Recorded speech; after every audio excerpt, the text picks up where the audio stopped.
Okay, so and just in case you're wondering what tires those were, a little more information. I got these tires from Revzilla. For one, the front was a 72.79 and the rear was 76.43. So the good thing about this Supermoto setup is the tires are not that expensive. And I go with, I like, you know, Hades Omega, he buys like the cheap tires. So Shinko's cheap, but they're good. They're the good stuff. And honestly, like it mentions in the guide, you don't need some super good, you know, street super bike tire for this bike, because we're just not going to be going that fast. Like I said, the top speed of this bike is about 50-55 miles per hour. So that's as fast as it's going to go, because of the gearing and the size of the engine. You know, we're just not going to be going speeds that fast. That's why we're riding on a kart track. And the tires were called Shinko 006 Podiums, and they're both front tires. The front tire is a 110 70/17, and the rear tire is a 120 70/17. And the total cost me $150 shipped. Not bad. It's a pretty good deal. It's like $75 a tire, pretty much. So here they mention they use a heavy-duty Harley-Davidson rear tube. I do not. I'm not gonna do that. We're gonna use the regular tubes. The ones that they gave us are regular tubes. This one looks a little bit kind of old and worn, but it looks okay. The rubber's not coming off or anything. It just the rubber just feels a little hard. Probably from just sitting around in my garage all the time. Yeah, so I would suggest use regular tubes, because heavy-duty tubes, they weigh a lot, and we're not. If I was to ride a adventure bike, or this bike here, I would put heavy-duty tubes, because I'm going long distances. I want to make sure I don't get a flat. Now my spare tube on this bike would be a regular tube, because they're just easier to install, you know, and they're lighter to carry. A heavy-duty tube takes up a lot of space, and it's heavy, so. And plus, we're just going to be riding around the track. So if you get a flat, then you're done, or you just, you know, you change out the tube. So here's some info for the rear wheel. So the rear wheel is a 3.5 by 17 wheel. It's a 120 70/17, like I mentioned earlier, I think. Yes, Hades Omega bought the right tire, 120 70/17. You don't want a 1280/17, because the center of the tire creates a steeper lean angle. It also has a smaller contact patch. You get better overall traction with the 70 height tire. This is also the case for the front wheel. With the 120 70/17, the tire is spread out more when it's mounted on the wheel, and you have better feel.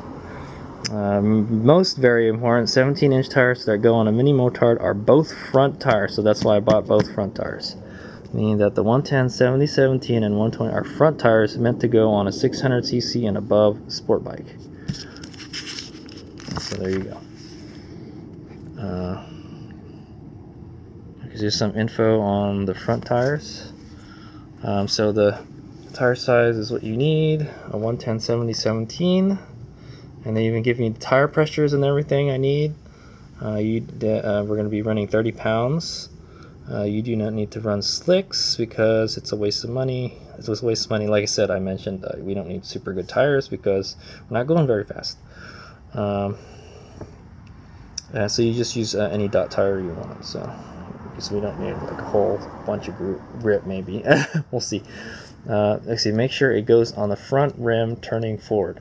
Also, make sure your tire installer knows which way is forward with your wheel. I'll just suggest putting some small decal arrows pointing where you want. Okay, so. Okay, so here's the important part. Since we're going to do the rear tire first, because I had the rear wheel on the stand already. So attention, the 110 70/17 is a directional tire, and so is a 120 70/17. So yeah. So you got to install a specific direction. You must install the 120 70/17 rear wheel tire mounted on the wheel backwards, meaning the arrows on the tire that show its direction will be opposite from your arrow decal on your sunrim. So basically, here's the rear wheel, and so normally the tire, since we have a front tire, we need to flip it. So with the tire arrow is going to be going this way, that way, if you're looking at the rotor side. So we just have to remember that. We're going to do the rear backwards.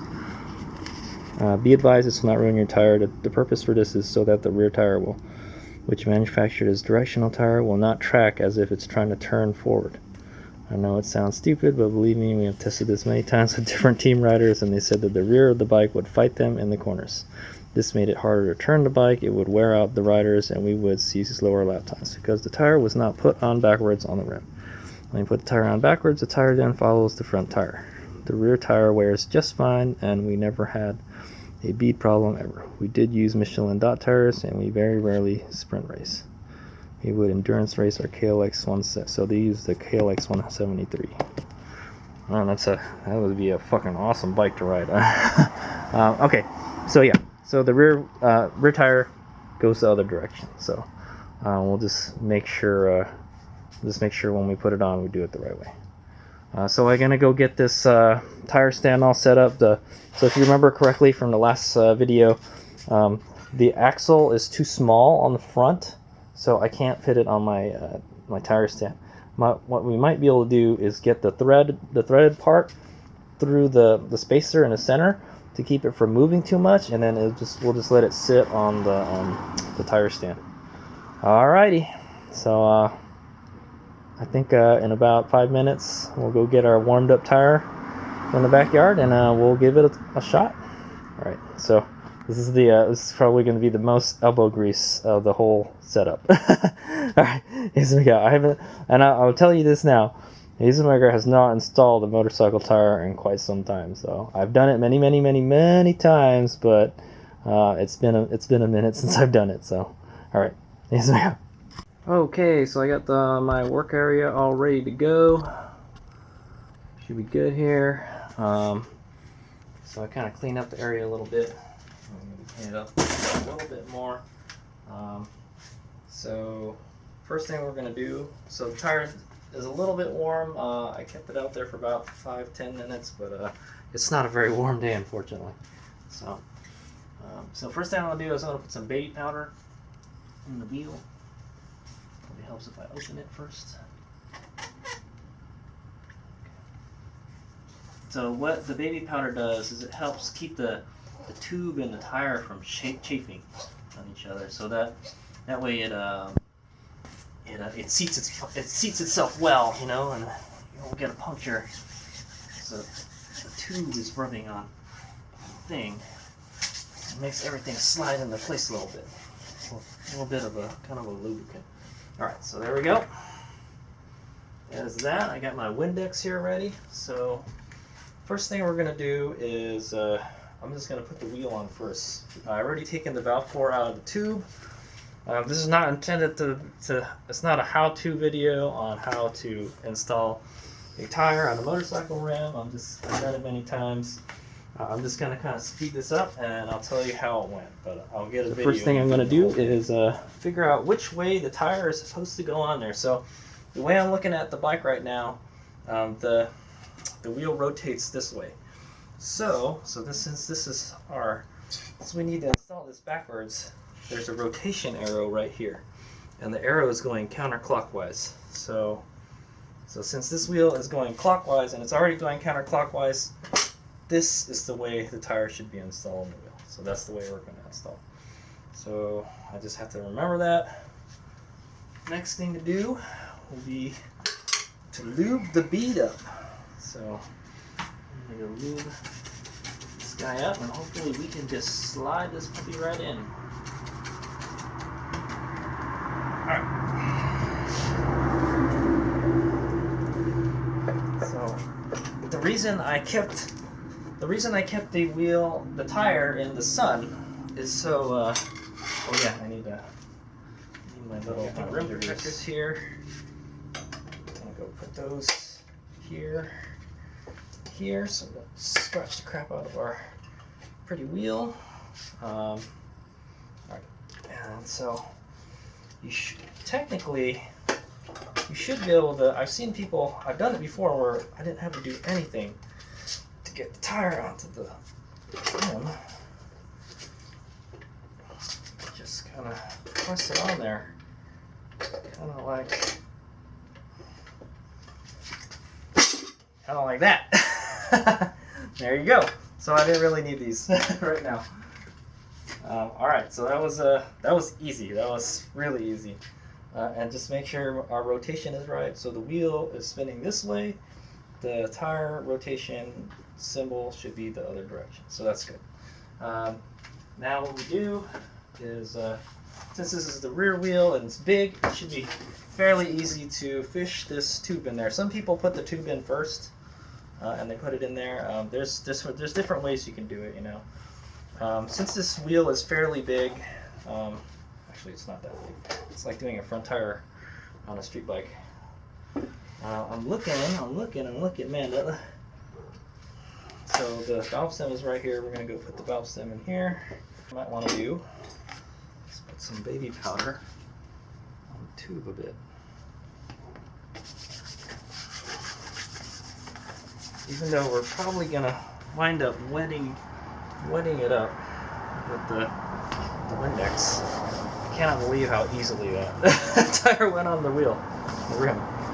So that just goes to show, man, just a little bit of if you warm your tires up, it makes it a lot easier to install them, you know. Now another thing people have been saying about the baby powder is it kind of dries out the rubber in your thing, so I think it's okay to have it in there. It's no big deal. So alright, now we got all the goodies. This is valve core fishing tool. We're gonna fish this into there. It's not fit so well.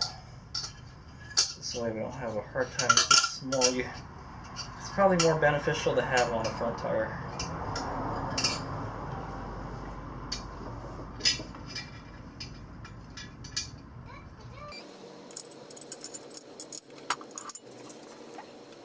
Put the fisher tool in there. Make sure it's kind of lined up right. So this is a so it says rear here, and somewhere here it says it's like a 400, 425. It's a 4 inches and 4 1/4. So this is over. I'm not really sure how big. I think that's about the right size for this tire. I think a 5. Yeah, I think that's the right size for this. I think a 5 inch is for whatchamacallit, for like a 120 or 130. Or 130s.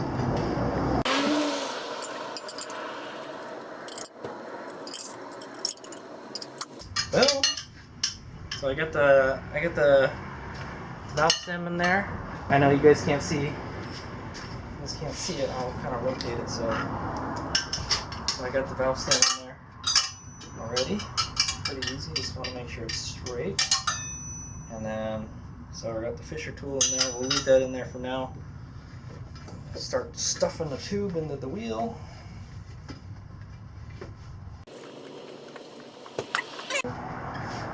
Just make sure that the stem is straight. Then you go ahead and take out the fishing tool. And then put my valve core back in.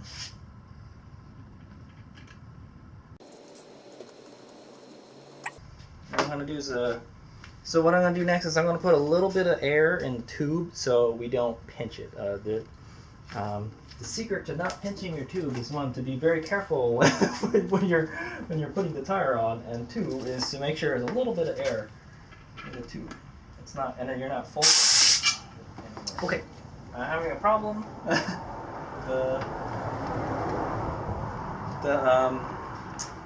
The little valve, the valve stem is wanting to sink into the wheel, so what I'm going to do is put this nut on here.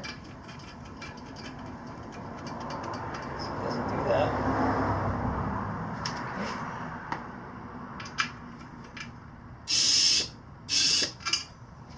Okay. Do a little better than that.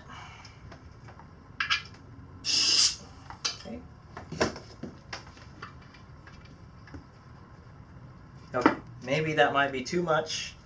I'm going to go ahead and pull this nut all the way to the tip, so we know that this thing is straight, and it's time for the fun part. So there's no rim lock on this wheel, so it should be pretty easy to install. So I'm gonna go get my rim shields here, and we're gonna have at it. So we'll start here, and then we'll work our way around this way. See how good Hades Omega is at this. I have a little bit out of practice. I'm going to try and not use the big tire iron. If you're really good, if you can use the small ones, you really don't need big ones if your technique is good. So I think these medium-sized ones are perfect. All right. So what I'm going to do... Oh, I don't have a bead buddy. Hold on. Bead buddy! Yes, Hades Omega has lots of tire installing aid products that helps him save money, because he doesn't have to pay some joker to install them for him.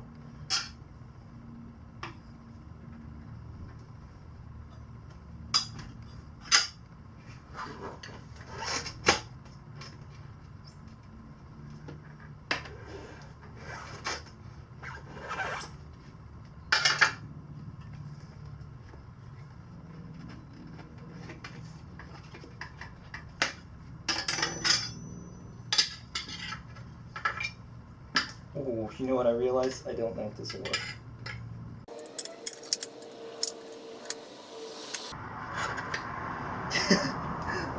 The wheel is so wide, I cannot really use the bead buddy, because the bead buddy will not catch up to it won't dig into the spoke like it's supposed to.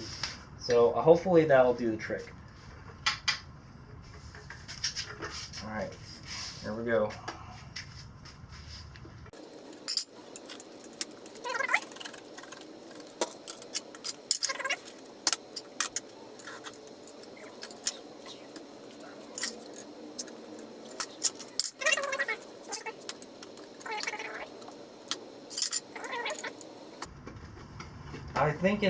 I'm thinking this is going to be a pretty easy tire install. It's a big tire, big wheel.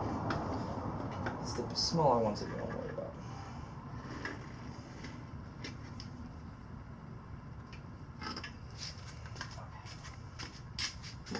What we want to do is make sure this is in the drop center.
Alright, this is it. Final push. Boom! We got it. Hopefully we got it without pinching the tube. So that wasn't too bad. I've had worse. It got pretty tight when it got over here. That's the way it's supposed to be. So long as you make sure it's in the drop center most of the time. And this has a huge drop center, so it makes it kind of easy. These, I kind of like them, and I kind of don't like them. They're very slippery, so you want to use a spoon that's like really sharp. So this one is a pretty sharp spoon. I don't really like using this one too much because the tip is sharp and it could like scratch your wheel, gouge your wheel, or pinch your tube real easily. But I think that worked pretty good with this because the other one, my other spoon is very like not sharp. It's very smooth, kind of like a regular spoon, you know, like that you would eat with. This I really like this, but not using it with this. So this combination works pretty good here, and it's kind of nice that you don't have to worry about scratching your wheel. So this bead bunny seemed to help a little bit. It didn't fall off or anything, so that's good. And we got it on there. So meow. Make sure everything is all lined up. What we want to do is just make sure, do a quick check to see if we pinch the tube, if any of the tube is like sticking out anywhere.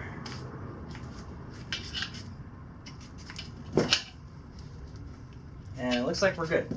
So we're going to go ahead and air this bad boy up.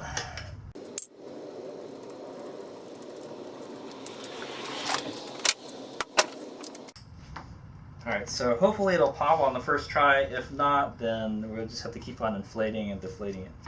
So here's the first try. What you might want to do to help it seat better, spray the wheel,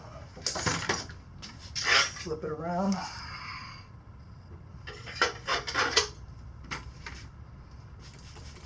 You can see the back part is almost seated in one place already, so that's probably why it was kind of hard to do. Alright, let's watch this sucker pop. Probably put about 50 psi first.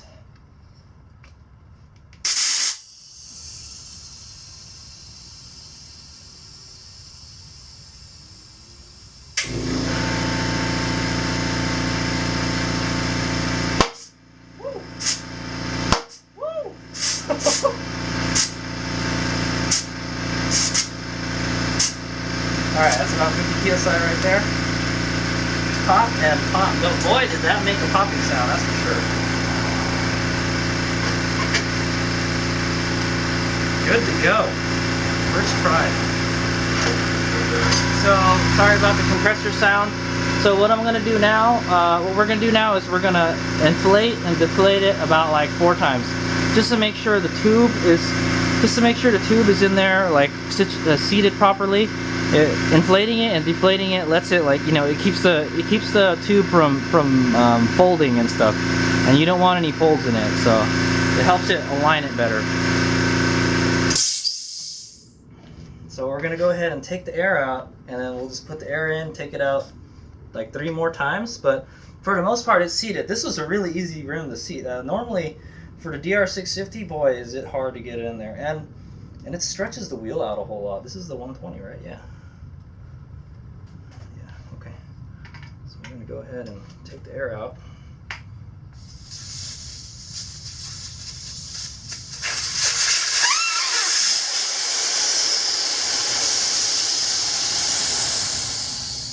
And we're just keep on inflating and deflating it.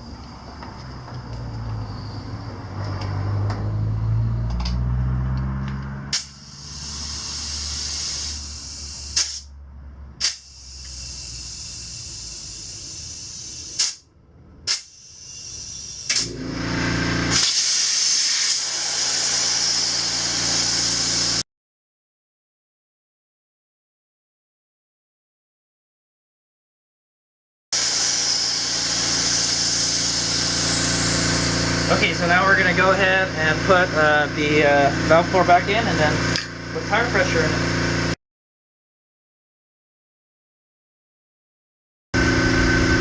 So according to our little sheet here, it says to put 24 pounds only in the rear, so okay. The front is 29. I'm gonna go put 24 pounds in there.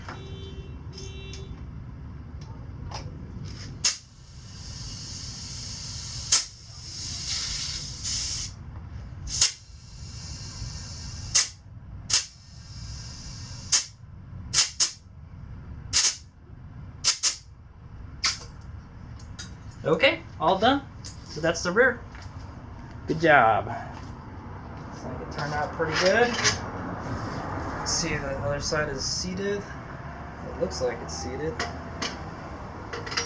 Okay, so I don't know. It kind of looks like it's not seated properly here. It's this side is in more than the other sides a little bit. I can tell you now, man, it stretches the wheel out like a whole lot. Super wide, man. Yeah, but all right, so that's done. What I might do is I might just inflate it and deflate it later to make sure it's